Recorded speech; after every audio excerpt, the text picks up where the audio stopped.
नमस्कार, स्वागत है आपका जागरण बिजनेस पर और मैं हूं आपके साथ मोहिनी त्यागी। आप देख रहे हैं हमारा रोज का लाइव कार्यक्रम आपके शेयर हमारी राय, जिसमें कि हम बात करते हैं बाजारों की और लेते हैं आपके सवाल, शामिल करते हैं आपके सवालों को और उनके जवाब आप तक पहुंचाते हैं। इसके लिए हमारे साथ एक खास मेहमान भी जुड़े, लेकिन उससे पहले कि हम आपको उनसे इंट्रोड्यूस कराएं, हम एक बार बाजारों पर नजर डाल लेते हैं कि बाजार इस वक्त कहाँ पर है। तो निफ्टी फिलहाल 24,350 के आसपास कामकाज कर रहा है। इसके अलावा अगर हम देखें तो निफ्टी में अभी भी हल्की ही बढ़त है, पूरे 1% की बढ़त अभी तक देखने को नहीं मिल रही है, लेकिन 24,350 के लेवल के आसपास ही घूमता हुआ हमें सुबह से नजर आ रहा है।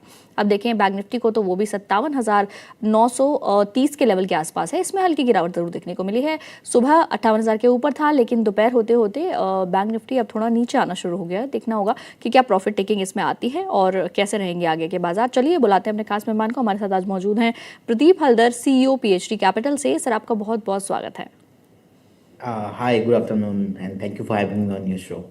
बिल्कुल, चलिए सबसे पहले निफ्टी बैंक निफ्टी पर बातचीत कर लेते हैं कि निफ्टी बैंक निफ्टी कैसा लग रहा है। आज तो बाजारों में हरियाली नजर आ रही है, कल भी 24,100 के ऊपर बाजार थे, आज वो रैली कंटिन्यू होती नजर आ रही है। तो कैसा लग रहा है आपको फिलहाल बाजार में ट्रेड कहाँ देख रहे हैं? जी देखिए, 24,300 के ऊपर अभी निफ्टी है। और bank Nifty compare to the bank Nifty, actually Nifty के साथ अगर हम करके देखते तो बैंक निफ्टी ज़्यादा कमज़ोर लग रहा है मुझे। बैंक निफ्टी एक बार लग रहा है कि कहीं ना कहीं 57,100, 56,800 भी पॉसिबिलिटीज़ है बैंक निफ्टी में एक बार। वो जो डीप है, वो डीप अगर एक बार हो जाता है हेल्दी करेक्शंस, तो फिर से आपको बैंक निफ्टी 59,000, 59,900 टू 60,000 मूव होते हुए दिखाई देंगे। निफ्टी अच्छा लग रहा है। निफ्टी देखेंगे लास्ट 3 हफ्ते से नहीं चल रहा था। अब 3 हफ्ता से क्या हो रहा था कि 24,050, 24,100, 24,250 के ऊपर सस्टेन नहीं हो पा रहा था। अब 3 हफ्ता बाद जैसे ही आज गैप अप ओपनिंग हुआ, उसके बाद अभी सस्टेन हो रहा है। एंड कहीं ना कहीं नेक्स्ट जो रेसिस्टेंस है निफ्टी का 24,700, 24,650 के रेंज पे है, उसे पहले नहीं है। अब 24,250 के ऊपर मुझे लगता है कि सस्टेन होना बहुत ही इंपॉर्टेंट है। अब जो भी हो भी रहा है, और क्योंकि फ्राइडे है, अब फ्राइडे में इस बार इसलिए नहीं प्रॉब्लम हो सकता है, प्रॉब्लम नहीं होगा क्योंकि यूएस मार्केट अभी बंद है। तो यूएस मार्केट बंद है, हमारे लिए थोड़ा बहुत पॉजिटिव है, क्योंकि यूएस मार्केट का एक रिएक्शन आ जाता है। कहीं ना कहीं देखिए, जिस तरीके से डोनाल्ड ट्रंप का भी कल एक प्रेस कॉन्फ्रेंस था, प्रेस कॉन्फ्रेंस में उन्होंने उनके ट्रेड डिस्क्लेमर डिस्क्लोजर दिया है। सो मार्केट उसके बाद कहीं ना कहीं ज़्यादा प्रॉब्लम में नहीं लग रहा है। एंड अगर हम इंडिया विक्स को देखेंगे, 13 के नीचे आया है, तो ये भी थोड़ा मार्केट के लिए पॉजिटिव है। अगर इंडिया विक्स भी 13-14 के ऊपर होता तो कहीं ना कहीं हम लोग इतना बुलिश नहीं होते। तो इंडिया वीक्स भी अपने 200 जो डीएम है उसके नीचे आया है। मार्केट के लिए भी ये भी एक पॉजिटिव ट्रिगर है। कच्चा तेल नीचे आ चुका है, बीच में जो 100 के ऊपर चला गया था। सो इतना बढ़िया एक सेंटीमेंट बन रहा है। सो कहीं ना कहीं it will take some time market में। अगर यहाँ से अनसर्टेनिटी कुछ ज़्यादा बिग नेगेटिव न्यूज़ नहीं आता है जो मार्केट को पता नहीं, अगर ऐसा कुछ नहीं होता है, तो फिर कोई प्रॉब्लम ही नहीं होगा। मार्केट पे आपको शार्प रैली यहाँ से आते हुए दिखाई देंगे। बिल्कुल, तो यानी कि अभी तो लग रहा है कि फिलहाल जितने भी ट्रिगर्स थे, जो हेडविंड्स थे एक्चुअली बाजार के लिए, वो सारे फैक्टर इन हो चुके हैं। फिलहाल बाजारों के लिए सिचुएशन थोड़ी ठीक ठाक नजर आ रही है। चलिए बिना देर के आगे बढ़ेंगे और पहले एक बार सेक्टर वाइज देख लेते हैं। आईटी आज बहुत अच्छा परफॉर्म करता हुआ नजर आ रहा है, मेटल में काफी अच्छी खरीदारी नजर आ रही है। इसके अलावा अगर देखें तो फार्मा में भी काफी अच्छी खरीदारी है, सीमेंट सेक्टर काफी तेज है आज। इनमें से किसी में भी अभी फिलहाल कोई ऐसा स्टॉक नजर आ रहा है जो अभी ऐसे लेवल्स पे हो कि फिलहाल खरीदा जा सके? शो शुरू कर रहे हैं, इसीलिए पहले ही पूछ रही हूँ आपसे, ताकि जो हमारे व्यूअर्स हैं वो देखिए, पहले आ जाए। इस सेक्टर में से तो नहीं है। मैं थोड़ा वैल्यू स्टॉक पिक करना पसंद करूंगा। अवंती फीड्स का चार्ट मुझे बहुत बढ़िया लग रहा है। अवंती फीड्स मुझे लगता है कि एक वैल्यू जोन के आसपास आ चुका है। तो अवंती फीड्स हम अगर यहाँ पे हम बाई करके जाते हैं, सो इजीली आपको यहाँ से 1150 से 1200 तक टारगेट आते हुए दिखाई देंगे। ऑलमोस्ट 890 के लेवल पे स्टॉप लॉस मेंटेन करेंगे तो बढ़िया रहेगा। सेकंड जो पीक रहेगा, डिस्क्लेमर है यहाँ पे, हमने अलग अलग प्लेटफॉर्म में ऑलरेडी डिस्कस किया है। AB capital, Aditya Birla capital का चार्ट अच्छा लग रहा है। 400 के ऊपर जिस तरीके से रिसेंटली आज सुबह सुबह हम लोगों ने देखा है, नेक्स्ट टारगेट आपको 418, 418, उसके बाद आपको 450, 450 तक मूव आते हुए दिखाई देंगे। यहाँ पे स्टॉप लॉस आप यहाँ पे ऑलमोस्ट 382 के आसपास Aditya Birla capital, AB capital short form है, आपको मिल जाएंगे। ये स्टॉक भी अच्छा खासा लग रहा है। और थर्ड जो मुझे लग रहा है कि अगर आप देखते हो कि गोल्ड बीज आप लेने का प्लान अब बनाइए। गोल्ड का चार्ट बहुत ही अट्रैक्टिव है, वैल्यू जोन में है। ऐसा नहीं कि गोल्ड टॉप में है, गोल्ड बहुत ही वैल्यू जोन में है, और मुझे लगता है कि this is the right time for purchasing gold. And gold बीज जो निपॉन इंडिया का गोल्ड बीज है, आप देखेंगे ऑलमोस्ट 120 के लेवल के आसपास का है, ये आप खरीद के जा सकते हैं। और जो इंटरनेशनल मार्केट है, यहाँ पे ऑलमोस्ट $4,180 के आसपास का भी प्राइस है। 3950 से लेके $4,000 के आसपास बहुत बढ़िया एक सपोर्ट लेने के बाद जो मूव आया है। It will take some time, ऐसा नहीं कि यहाँ पे एकदम से रैली आपको मिलेंगे। 4,750 के बाद $5,000 का टारगेट गोल्ड में रहेगा।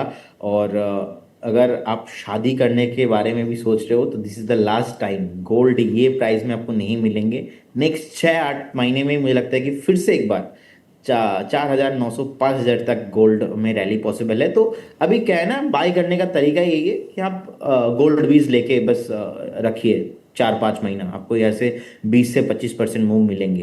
तो दो स्टॉक मैंने बता दिया, और एक बहुत बढ़िया एसेट क्लास जो गोल्ड है, वैल्यू जोन में है, ये भी मैंने आपको बता दिया। तो तीनों चीज़ों को अगर आप थोड़ा डाइवर्सिफाइड करके चलेंगे तो मुझे लगता है कि यहाँ से आपका पैसा बनने का पॉसिबिलिटीज बहुत हाई होगा। और लाइटर नोट, मैंने सुना है आप भी खरीद रहे हैं फिलहाल गोल्ड काफी ज्यादा। नहीं, गोल्ड मैं ऑनलाइन पे खरीद रहा हूँ, बाकी ऑफलाइन का भी कोई प्रिपरेशन नहीं है। ऑफलाइन जब शादी करेंगे उस टाइम पे जी खरीदेंगे। जी, हमारे पास भी इंफॉर्मेशन ऐसे ही आई थी। हाँ, पता नहीं पीसीआर टीम भी कौन कौन है, कहाँ कहाँ से देखते सुनते रहते हैं। जब बिल- होगा ऐसा कुछ बातें तो definitely will share with you and will invite you, है ना। बिल्कुल बिल्कुल। चलिए अभी एक सवाल शामिल करते हैं, अब सवालों की जड़ी लगी हुई है, पहले उनको शामिल कर लेते हैं वरना व्यूअर्स कहेंगे कि आप बाकी डिस्कशन कर रहे हैं फिलहाल। चलिए, राजू जी का सवाल आया है जील पर, 102 पर लिया हुआ है, पीसीजे खरीदा हुआ है 8 रुपए पर, स्टॉप लॉस जानना चाहते हैं और लॉन्ग टर्म के लिए पूछ रहे हैं सवाल। देखिए, जी एंटरटेनमेंट का एक्चुअल में अगर आप देखेंगे पास्ट परफॉर्मेंस भी उतना बढ़िया नहीं रहा है। स्पेशली अगर आप अभी वर्ल्ड कप चल रहा है, उनका लाइसेंस मिला है परमिशंस, तो ऑलरेडी 88 से हम लोगों ने 117 118 के आसपास, 118 के आसपास का एक टॉप देख लिया है। सो टॉप देखने के बाद जितना short term dead cut bounce था वो हो गया है। सो यहाँ पे प्रॉफिट बुकिंग देखने को मिल रहा है। एंड जी इंटेंट वाई मीडिया इंडस्ट्री, अब आपको पता ही होगा क्योंकि आप इस इंडस्ट्री में हो, डिजिटल जिस तरीके से ग्रो कर रहा है, सैटेलाइट चैनल का हाल बहुत खराब है इस टाइम पे। एंड मुझे लग रहा है कि नेक्स्ट जो जेनजीज है, नेक्स्ट जो जनरेशन है, ये सैटेलाइट पे नहीं शिफ्ट होंगे, डिजिटल में ही शिफ्ट होने वाला है। नेक्स्ट 10 साल डिजिटल का रहने वाला है। मीडिया हाल बहुत खराब है। अब because of the FIFA world cup का जो ये जो लाइसेंस मिला था इनको, तो रिसेंटली ना इन लोगों ने 740 उसके बाद 550 रुपीज में अपने सब्सक्रिप्शन बेचा है। सो कहीं ना कहीं अच्छा खासा चला है, इसका इफेक्ट हो गया है। अभी तो कुछ नहीं होने वाला। लॉन्ग टर्म व्यू तो यहाँ पे मैं बोलूंगा कि एक बार अगर कभी भी 135 एंड अबव क्लोजिंग होता है तो उसके बाद सोचना चाहिए, उससे पहले एक बार सेल एंड राइज व्यू रहेगा, एग्जिट करने के बारे में सोचिए। बिल्कुल।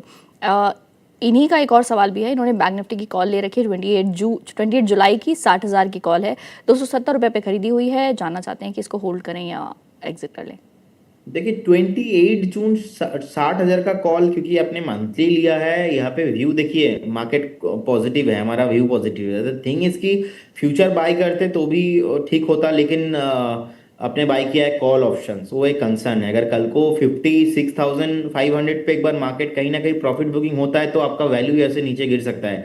सो you have to very clear about that. And the thing is की because you have time options equal to time value, time decay equal to the intrinsic value. तो आपके पास अभी इंट्रेंसिक वैल्यू तो कुछ नहीं है, बिकॉज आपने कॉल ऑप्शन खरीदा है 60,000 का। लेकिन आपके पास एक चीज है जो बहुत इंपॉर्टेंट है, वो है टाइम वैल्यू। और टाइम वैल्यू के साथ आपने जो अल्फा को बाय किया है, सो मुझे लगता है कि अभी भी टाइम है, आपको बने रहना चाहिए। लेकिन उतना ही पैसा, उतना ही चीजें आप ऑप्शन में रखिए जितना आप होने के लिए भी रेडी है। आपको ज़्यादा दिक्कतें नहीं होना चाहिए। इसके साथ साथ सेबी का डिस्क्लोजर यही है कि 100 में से 90% लोगों का ऑप्शन में नुकसान होता है। एवरेज 1 लाख, एवरेज लोगों का 1 लाख रुपीज़ यहाँ पे नुकसान होता है। तो वो एक डिस्क्लेमर डिस्क्लोजर है यहाँ पे, जब भी हम बात करते हैं ना वो अप्लाइड हो जाता है। ये भी चीज़ आप ध्यान में रखिए। बिल्कुल। चलिए अगला सवाल लेते हैं। अरुण जी का सवाल है, ये शायद आपने कोई रिकमेंडेशन दी थी आईआरसीटीसी को लेकर, ये पूछ रहे हैं कब चलना मैंने शुरू करेगा। जिंदगी में कभी भी आईआरसीटीसी का रिकमेंडेशन नहीं दिया, और लास्ट 2 साल में इंटायर रेलवे में हमारा नेगेटिव व्यू है। एंड द थिंग इज की आईआरसीटीसी देखिए अच्छा खासा पिटा हुआ स्टॉक है। लास्ट 6 महीना 8 महीना देखेंगे जिस तरीके से नीचे आया है, हमें लग रहा है कि यहाँ पे एक बेस फॉर्मेशन होने का पॉसिबिलिटीज है। अब देखिए इतना नीचे होने आने के बाद अगर एक दो दिन थोड़ा बहुत मूव आ रहा है, that's called the dead cat bounce, that is not equivalent to the breakout. अब इसमें मुझे लग रहा है कि एक बार आपको 545 570 तक पॉसिबल है, उछाल में एग्जिट होने का व्यू बनाइएगा एंड सेल ऑन राइजी व्यू रहने वाला है यहाँ पे। बिल्कुल। और इस वक्त बाजार में कोई ब्रेकआउट स्टॉक्स नजर आ रहे हैं आपको? देखिए दो वैल्यू स्टॉक और एक गोल्ड का राय मैंने आज दिया है, ब्रेकआउट स्टॉक तो अभी नहीं लग रहा है, अगर कुछ भी होता है so definitely will share with you. बिल्कुल। चलिए सवाल अगला शामिल करते हैं। भरत जी का सवाल है, एरिस इंफ्रा सॉल्यूशंस पर 1000 स्टॉक्स हैं इनके पास, 168 की बाइंग है इनकी। पूछ रहे हैं क्या करें, फिलहाल प्रॉफिट बुक कर लें या फिर होल्ड करें? कौन सा स्टॉक बताया आपने? Aris infra solutions. Okay. But इनको प्रॉफिट तो नहीं हो रहा है, 168 की बाइंग इन्होंने लिखी हुई है। देखिए स्टॉक का स्ट्रक्चर अच्छा नहीं है, पर्टिकुलर स्टॉक अभी चल रहा है 108 के लेवल पे एंड स्ट्रक्चर इसमें बहुत ही कमजोर है, वीकली चार्ट में भी सपोर्ट देखने को मिल रहा है ऑलमोस्ट 94.80। बने रहिए स्टॉप लॉस मेंटेन करके, कोई भी मूव मिलती है अगर 127 से 135 के आसपास तो सेल ऑन राइज व्यू यहाँ पे हमारा होने वाला है। अभी आपको यहाँ पे बाई करके नहीं चलना चाहिए, अगर आपके पास ऑलरेडी है आप एग्जिट होने का ही व्यू बनाइए। और सेकंड जो आपने पूछा है कि कौन सा स्टॉक आप एज ए ब्रेकआउट मान के चल सकते हैं, वो मैंने बताया था एबी कैपिटल। ठीक है, एबी कैपिटल का स्टॉक अच्छा लग रहा है एंड इनफैक्ट अभी भी देखेंगे 403 के आसपास है, करेंट जोन से 20% का अपसाइड है। ठीक है, अच्छा खासा 20-25% जा सकता है, पोजिशनल ट्रेड रहेगा, एक महीने का व्यू लेके चलिए, एक डेढ़ महीना, एंड स्टॉप लॉस आपको 385 382 के लेवल में मेंटेन करके चलना है। बिल्कुल। एक सवाल आया है एपी सिंह का, इन्होंने पूछा है जीई वर्नोवा टीएनडी इंडिया पर, ये पूछ रहे हैं कि इस स्टॉक में फिलहाल इनको क्या करना चाहिए। 40 शेयर हैं 4530 के रेट पर। देखिए मुझे लगता है कि इतना रैली होने के बाद यहाँ पे profit booking is a common thing and आपको एक बार लंबे व्यू है तो मैं बने रहने का सलाह दूंगा, लेकिन the concern is stock last एक डेढ़ सालों में आप देखेंगे जितना रैली हुआ है, अब ऑल टाइम हाई से जस्ट ओनली फॉर 22% नीचे गिरा है। तो अगर स्टॉक ने 140% 150% रैली लास्ट एक डेढ़ सालों में हो चुका है और वहाँ से 20% नीचे आ रहा है, तो that is a very common thing. अब प्रॉब्लम ये हो जाता है कि आपका बाइंग बहुत हाई में हो चुका है, सो वो चीज़ आप ध्यान में रखिए। मुझे लगता है कि यहाँ से भी 15-20% नीचे आ सकता है, that is not a big deal for the stock.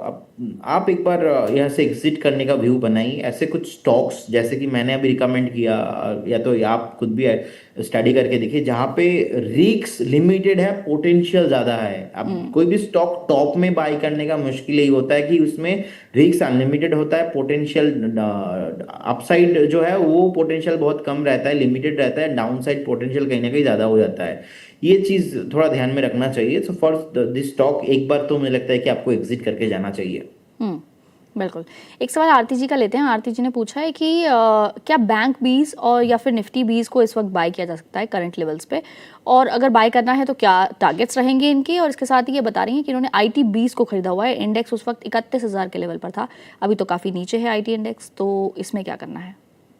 आप इस वक्त गोल्ड बीज बाय कीजिए एंड इसके साथ साथ आईटी बीज बाय करके जाइए, क्योंकि मुझे लग रहा है कि आईटी एक बेस आपको बनते हुए दिखाई देंगे। ओवरऑल ऐसा नहीं पॉसिबल है कि टीसीएस विप्रो एंड इन्फोसिस जैसे स्टॉक्स आपको नीचे मिलने वाला है और भी खराब हो जाएंगे। देखिए 2 दिन थोड़ा बहुत बाइंग चल रहा है, बाकी मैं इसको भी ऐसे नहीं बोलूंगा कि बेस बन चुका है, कंफर्मेशन नहीं होता है।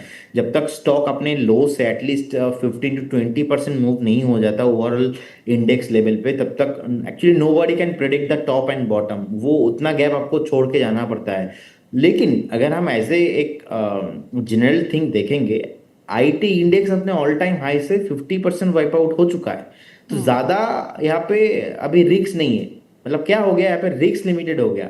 सो दैट इज वाई यहाँ पे आपको मुझे लगता है कि आईटी बीस एक्यूमुलेशन करके जाना चाहिए, और सेकंड गोल्ड बीस, दोनों अगर आप एक्यूमुलेशन करके जाते हैं। ऑब्वियसली देखिए Nifty bees and bank Nifty bees also good, but compare to the others index मुझे लगता है कि यहाँ पे पोटेंशियल ज्यादा है इस टाइम पे। बिल्कुल। 2 चार्ट्स देखिएगा, एक येस बैंक के और दूसरा पीसी ज्वेलर्स का। पीसी ज्वेलर्स तो आज न्यूज़ की वजह से, उसके Q1 अपडेट की वजह से फोकस में है, और इसके अलावा येस बैंक के चार्ट कैसे लग रहे हैं इस वक्त?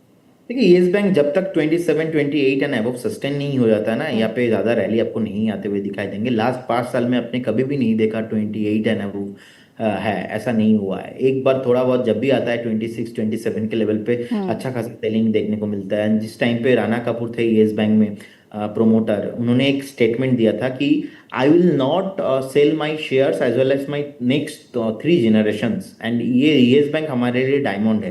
तो येस बैंक उस टाइम पे ट्रेड होता था ऑलमोस्ट 240 टू 80 के लेवल पे। 280 पे उन्होंने ये बात के स्टेटमेंट दिया था ट्विटर में, और विद इन द 1 मंथ उन्होंने उनके खुद के स्टॉक भी सब कुछ बेचा, उनके फैमिली के पास जितना था सब कुछ बेचा। और मार्केट में ऐसा भी न्यूज आया था he hold only one stock, because one quantity stock, because उनको थोड़ा शेयर होल्डिंग न्यूज डिविडेंड या तो कुछ तो अपडेट चाहिए होगा, तो इस वजह से उन्होंने होल्ड किया था। तो द थिंग इज कि उसके बाद जो कोलैप्स हुआ ना बैंक पे, फाइनेंस मिनिस्टर ने सपोर्ट किया था, आरबीआई की तरफ से सपोर्ट हम्म। मिला, बैंक 8 to 10 रुपीज के आसपास स्ट्रगल करता था, इतना एक्विजिशन, इतने बार मैनेजमेंट चेंज हुआ। I don't understand why people buying the yes bank. जब तक बैंक 28 30 के ऊपर सस्टेन नहीं हो पाएगा ना, तब तक बैंक पे कुछ नहीं होने वाला। मुझे लगता है कि प्योरली आपको इग्नोर करके जाना चाहिए। द सेकेंड थिंग की पीसी ज्वेलर, पीसी ज्वेलर भी जिस टाइम पे पीसी ज्वेलर का इनके एक अपना मामा का कंपनी उनका प्रोमोटर था, उस प्रोमोटर के उस टाइम पे भी जब पीसी ज्वेलर 240 250 में था, पीसी ज्वेलर का मैनेजमेंट एक दिन में 30% स्टॉक गिरा है, क्योंकि उस टाइम पे एफएनओ में था। अब एफएनओ में कोई सर्किट नहीं होता, एक दिन में पहला 10%, उसके बाद 10%, एक दिन में पीसी ज्वेलर के साथ भी ऐसा ही सीन हुआ था, 28 30% एक दिन में नीचे आया था। तो उस टाइम पे ओपनली मैनेजमेंट आके बोल रहा है कि नहीं कोई प्रॉब्लम नहीं है, तो मैनेजमेंट ऐसे ही कॉन्फिडेंट रहता है मीडिया के सामने। तो उसके बाद जो प्रॉब्लम हुआ है पीसी ज्वेलर, आज तक पीसी ज्वेलर में कुछ बड़ा मूव हम लोगों ने नहीं देखा है in terms of sales, in terms of everything.